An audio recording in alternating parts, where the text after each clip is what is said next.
This is Censor Studio biting the wall of Sangsi. Israel and Hamas sat down at an important negotiation table that could shake up the Middle East situation on August 18 local time. The ceasefire meeting happened thanks to both sides' talks and Egypt and Qatar's active mediation. With these two trusted Middle Eastern countries stepping in, it's the first step toward ending the conflict. There were two main points to the mediation.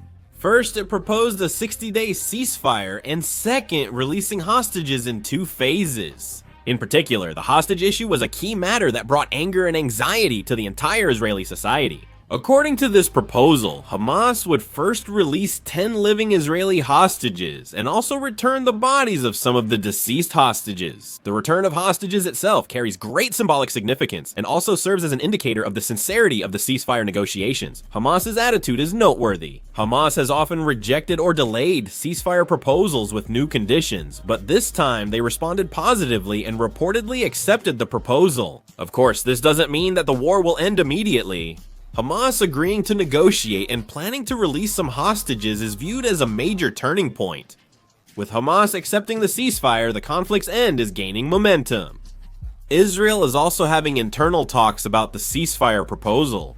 The Israeli government is focused on citizen safety and hostage return, but worries that ending military pressure on Hamas might cause a security vacuum. Therefore, if this ceasefire proposal is actually implemented, it is highly likely that subtle psychological warfare and tension between both sides will continue throughout the process. This agreement involves more than just Israel and Hamas. The international community, especially the United States and the European Union, are also showing deep interest in these negotiations. As the war has dragged on, the humanitarian crisis in Gaza has worsened and civilian casualties have increased. With the United Nations and international relief organizations repeatedly calling for a ceasefire, this trend is expected to be viewed positively by the entire international community. The August 18 talks were only a start, but they were a practical step toward ending the conflict and resulted in the return of hostages. Whether the 60-day ceasefire will be properly maintained in the future, and whether the second release of hostages will proceed smoothly, are expected to be important variables that will determine the direction of the situation in the Middle East. If there are further updates or new agreements, Censor Studio will provide another summary.